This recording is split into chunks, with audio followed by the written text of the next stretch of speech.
Good morning and welcome to Peace Out, where we are all learning together to peace out. And I don't know how much practice you've had lately, but today's a good day to just jump right back in and continue practicing letting his peace reign no matter what's going on around us. And there's lots of stuff going on around us. As a matter of fact, a guy we're going to talk about today had a lot of stuff going on around him. We're going to talk about David a little bit. In 1 Samuel 22, it says, David departed from there and escaped to the cave of Adullam. He's running from Saul. We know he spent years running from Saul, right? So when his brothers and his father's house heard it, they went down there to him, and everyone who was, get this, in distress, everyone who was in debt, everyone who was discontented gathered to him, and he became their captain. He's got 400 men that were either in debt, distressed, unhappy with where they were. They didn't like what was going on, so they just joined with him, and all of a sudden he's a captain of 400 men overnight. It sounds like, right? I don't know that it was overnight, but in a very short time, all of a sudden he's got 400 men. He's got to figure out how to be the leader for them. That needs to go in my leadership book. I got to work about that. Think about that. Anyway, and so all of a sudden he's leading these 400 men, and we'll find out in just a couple of chapters over, like 2 pages over here, all of a sudden he's going to have 600 men, right? He's going to end up with a mighty army. But guess what they were made of? People like you and me who were in debt, who were not happy with life. I'm happy with life, I guess, right? But they had stuff going on. They were in distress. They came to him and they began to fight against Saul, and they fought for David, and David led them. But how did this all start? How did David end up with 400 men and then 600 men and then a mighty army, and then he ran all those years and then he became king eventually? How did it all start? Did you know that it all started because of fear? Isn't that funny? Because if we go back a couple of chapters to 1 Samuel 18, it says that Saul was angry at David. He didn't like David. All of a sudden, Saul's decided not to follow God. Okay, Saul's decided God's not the way to go. I'm going to do my own thing. And he sees that the Spirit of God is now on David. And David is now, even though he may not know, Saul may not have known it, but David's been anointed to be king in his place, because God said, I'm going to take the kingdom from Saul and give it to David. Samuel anointed David. We've talked about that story before. You go read it first time if you want to. But the whole thing started, verse 12 of 1 Samuel 18 says, now Saul was afraid. Saul was afraid of David because the Lord was with him and had departed from Saul. Saul was afraid. The whole thing started because Saul got scared. Now, before we go too far in the story, we're not going to go much further, actually. Let's go back to what we've talked so much about Moses and the children of Israel coming out of the Exodus and all that. And it all started the same place, fear. The king was afraid they would take over because they were big enough to do it. It says in Exodus, the first chapter of Exodus, let me turn there because I wasn't planning on reading it actually. I was just going to point it out. But it says that they were afraid because there were so many of them and so that's why they began to enslave them. That's why they set up taskmasters to make things harder for them and to make sure they kept them a slave, because they were afraid they had gotten so big. And so they started killing the babies, right? We don't want them to get any bigger because they can take over. The Israelites didn't have that mentality. They didn't know. They could have just stood up one day together and said, no. And they could have taken the whole thing because there was enough of them to do that.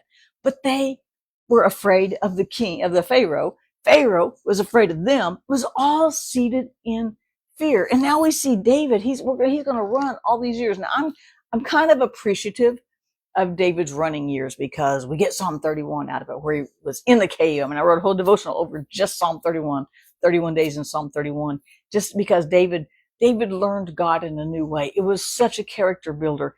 God turned those things in his life around and used them to build his character, to make him stronger. David used them to learn to trust God more, to listen to God more closely, to follow God more closely. And he got up close and personal with God in a way that he might not have experienced, although he had already done some, because that's where his heart was.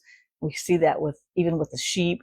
And early on in his life, he was seeking God, but it got deeper and better and then richer, right, as he ran from Saul. But it was all because Saul was afraid. Saul was scared of David, but David is the one running from Saul. Isn't that kind of backwards? Isn't life? That's kind of how life is, right? And then David builds this army out of people who just weren't happy with where they were. He didn't go out and recruit the strongest and the smartest. They came to him. They said, let's go join David. And they joined him. 400 men just in no time joined him. But it was all because Saul was afraid. Did you know that the devil, our enemy, and I don't talk about our enemy much, but did you know that he's afraid? And that's why he fights us? Because he is afraid we will figure out who lives inside of us. He's afraid we will figure out what we have in this word.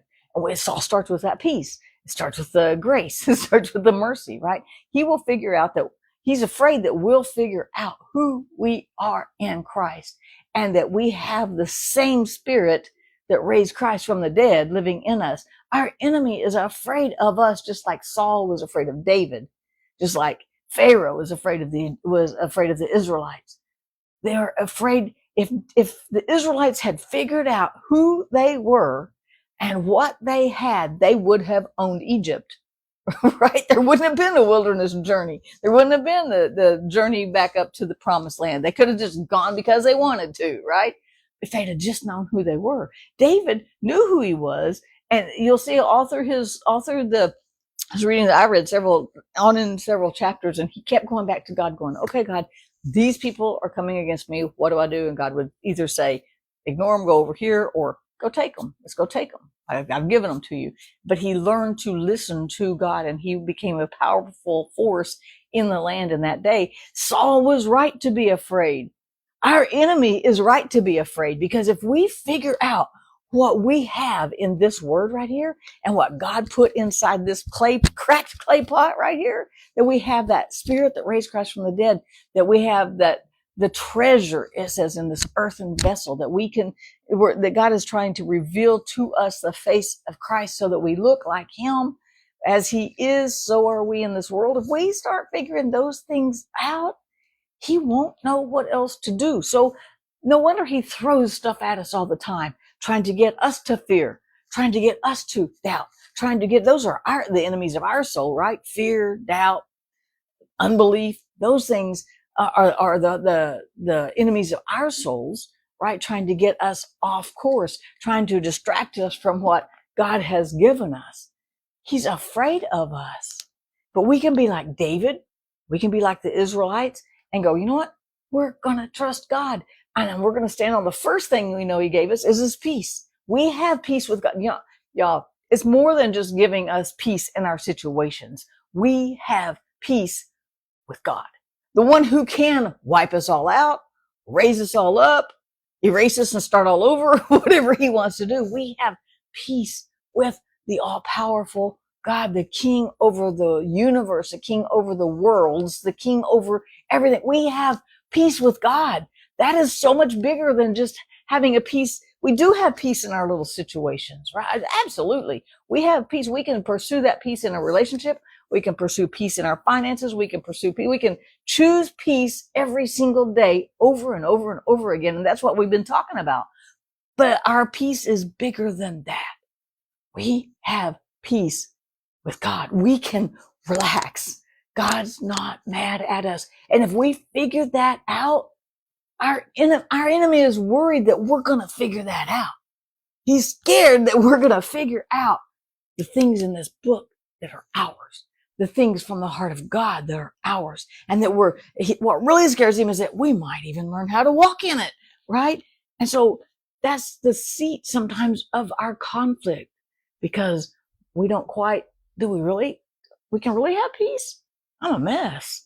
Can God really give me peace? Can God really love me? I'm a mess. Nobody else has loved me. You may feel that way. Maybe we'll feel like everybody's rejected us, or we have separation anxiety, or we have PTSD. You can fill in the blank. Whatever we think is wrong with us, God is in it. God was in the cave with David. God called those 400 men to David, and God basically gave him an army. God's given us an army too. They just aren't physical. But we have this whole army of scriptures that tell us God is with us. If God be for us, who can be against us? Saul never won. Pharaoh didn't win. Our enemy cannot win. He can be mad as he wants to be. But when we start understanding who we are in God and what we have in this word, that's what scares him silly, literally. And that's why he fights us. So today, just remind yourself of this. You have peace with God. It's a bigger peace than you ever imagined. You have peace with the only entity that matters. That is the creator of heaven and earth, the creator of our universe, the creator of people that breathed that one breath into Adam that still sustains us, that created all the things we can see. We have peace with him. We don't have to fear a Saul. We don't have to fear a Pharaoh. We don't have to fear a situation or a boss or anything. We have peace with God, not just peace in our specific circumstances, although that's good too, right? So think about who you really are today. Think about your relationship with the Prince of Peace, the kingdom of peace, which is the kingdom of God is righteousness, peace, and joy. Think about your relationship. Think about what you really have today, and the enemy's going to be scared. I'm not even going to give him any attention. I don't even care if he's scared. I don't care if he's not scared. It's a moot point to me because my focus is on God, what God has given us, and what we have in this word. Keep our focus on him today, and peace out. And that's how we're going to make it through one more day, right? Have a great day, you guys. Peace out. I'll see you tomorrow.